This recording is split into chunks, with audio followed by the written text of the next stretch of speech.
И вот сейчас неоднократно уже в комментариях я видел, а что не в Россию, а вот у нас в России тоже хорошо очень можно отдыхать. Да, абсолютно точно, и очень много есть мест, куда бы я реально очень хотел поехать. Более того, мы ездили по Костроме, по Ярославлю, по Золотому кольцу, и там, честно говоря, я жалею, что в то время ничего не снимал, потому что сейчас можно было бы очень хорошо сделать очень неплохие выпуски путевого дневника. Но не суть. Все дело в том, что как только в 2014 году наступила полная задница у нас тут в России, наступил кризис, доллар, евро скакнули, за ними ломанулся нехило так злотый, и поездка в Польшу стала практически неподъемной для нас. Поэтому мы поехали в одно прекрасное место, вот недалеко от острова, называется Пушкинские горы. Всем настоятельно рекомендую Пушкинские горы, это просто замечательнейшие места, правда. Мне там очень понравилось. И мы туда поехали первый раз на разведку так, ненадолго, на 3 дня, по-моему. Побегали там везде, погуляли, походили, посмотрели. Жили просто в гостинице, такой так себе. А второй год, вот 16-й, мы ездили уже так капитально, на 2 семьи был снят очень неплохой такой коттедж, и там мы недельку пожили. И в 17-м году, в этом году мы тоже планировали ехать туда. Никто даже не думал ехать в Польшу, за границу. Просто нам коттедж выставил за 10 дней стоимость в 70 тысяч на 2 семьи. И как-то показалось это немножко дорого. Это было очень сильно дорого. Я сейчас не помню цену прошлого года, но там было подъемно. А 70 тысяч только за коттедж, сейчас это подъемно, конечно, но как-то очень не хочется, честно говоря. Я залез на Booking, и оказалось, что апартаменты в Кракове, в центре города, стоят сильно дешевле. Вот так вот и получилось. А в целом, конечно, Пушкинские горы великолепны. Ну да ладно, это небольшое предисловие было. А теперь поехали.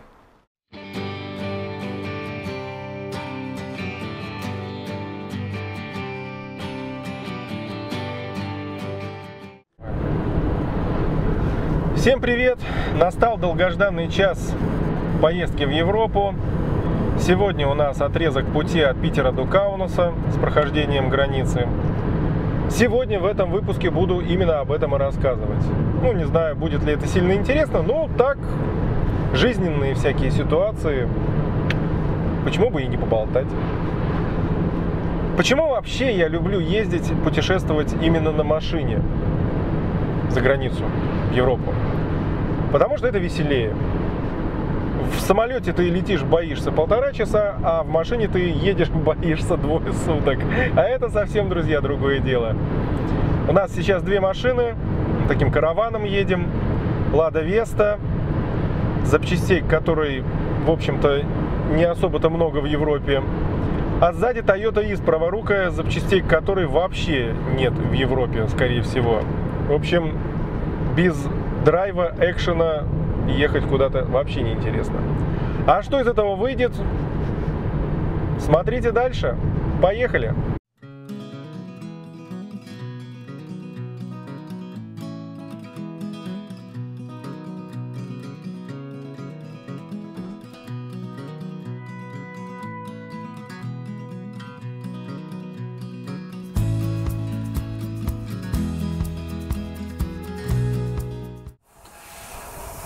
Мать его, рублей 24 копейки. Я даже на эти 24 копейки не рассчитывал. Я вот край считал бензин 40 рублей. Приехали к границе. А? 95-й, конечно. А еще навигатор обиделся на меня и выключился. И включаться больше не хочет. Сейчас буду клемму сбрасывать. Вот он. Вот он, тот самый замечательный аромат Европы, свободы, равенства, толерантности и прочих прелестей, ракурс неправильный, извините, и прелестей европейской жизни. В общем, по навигатору, тут 2 варианта. Либо карты не очень хорошо зашли, которые я заливал, и глюканули. Либо второй вариант, просто они заняли очень много места, и место забилось, из-за этого он мог глючить. В общем, проблему решил сброс минусовой клеммы. Просто сбросил, накинул обратно, и не сбились никакие настройки, просто система заработала. И все, и навигация снова, и маршрут остался, все заработало, все отлично. В остальном прохождение границы вот, латвийской у нас заняло час 10 минут. Я считаю, это очень быстро, просто неимоверно. Ну а теперь поедем уже, блин, надеюсь, туалеты здесь не очень видны. Они тут просто на километр идут вот так, через каждые 100 метров. И, ребята, если вы здесь окажетесь, никогда в них не заходите. Делайте что угодно, терпите докуда угодно. Мочитесь в штаны, никогда не заходите в эти туалеты. Все, поехали дальше.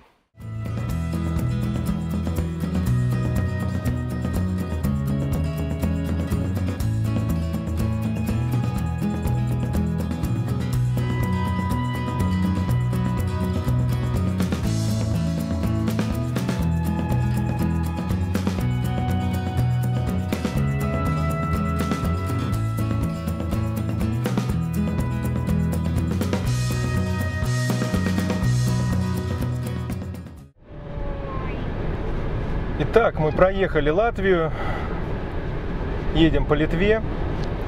Что я могу сказать про свои впечатления вот, после пересечения российско-латвийской границы? Вот, разница, да, вот этот барьер, который ты преодолеваешь, проходя таможенный контроль и вырвавшись вот в это вот свободное царство Европы. Разницы никакой. Абсолютно. Более того, первые километров 20 дороги латвийской, вот полное ощущение, что я еду где-то под Бабаево в Лагутской области. Да. Но справедливости ради хочется сказать, что ситуация кардинально меняется, чем дальше мы продвигаемся вглубь страны. Уже западная часть Латвии выглядит совершенно по-другому. Даугавпилс, например, выглядит очень-очень приличным городом. Сейчас Литва, и нам осталось 159 километров до Каунаса. Очень прилично все сделано. Правда, вот сейчас дорога больше на российскую похожа, а до этого была вот евросоюзовская, которую Евросоюз сделал. Говорить я здесь говорю только по-английски. Особенно в Литве, потому что в Латвии еще можно по-русски поговорить, но в Литве уже не вариант. Да, друзья, 13 часов пути. Здесь темновато, и, наверное, попробуем включить свет. О, супер.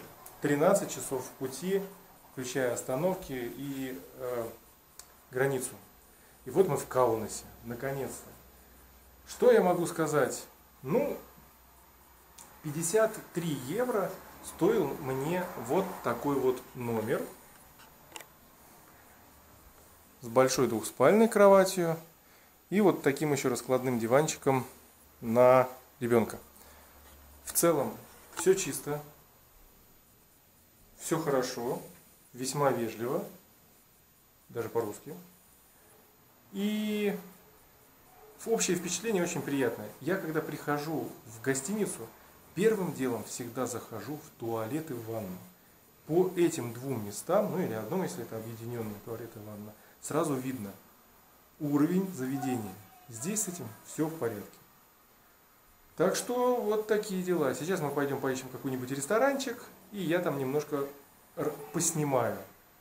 Еду не люблю снимать, но здесь же интерес такой, мало ли кто поедет, чтобы знали, о каких вообще ценах разговор. Ну все, потопали.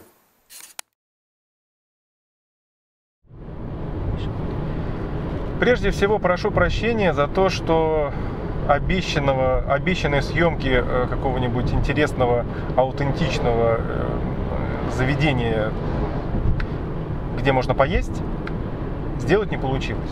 Простите. Вся проблема в том, что когда мы пришли к такому заведению, они уже через полчаса закрывались и сказали: не-не-не, все, мы уже все, мы закрываемся, полчаса, извините, до свидания. При этом местные туда заходили, их почему-то так не выгоняли, но, наверное, мне показалось.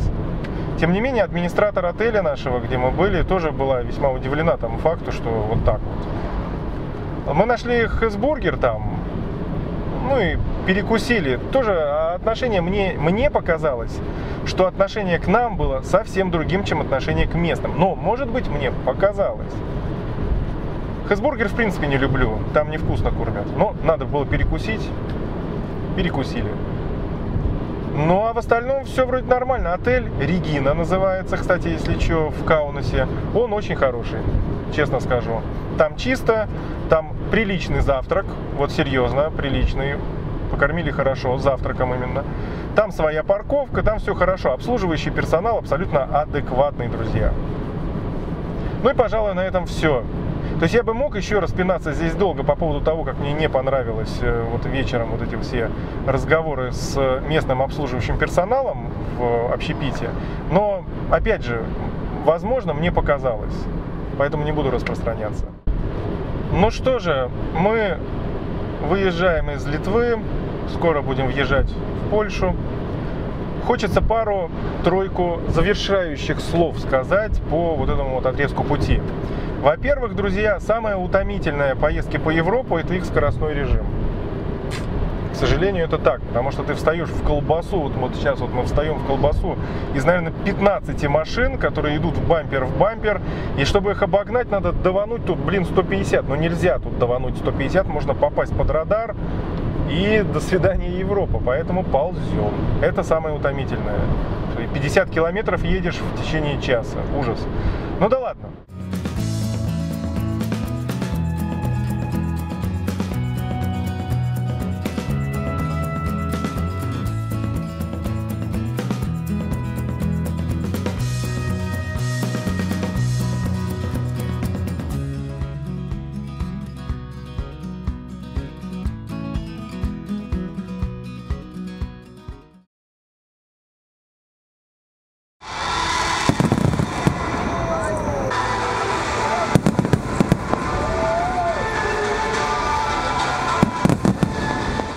Мое имя Яковлев Павел, звание младший лейтенант. У меня отобрали паспорт и заставили тут сидеть.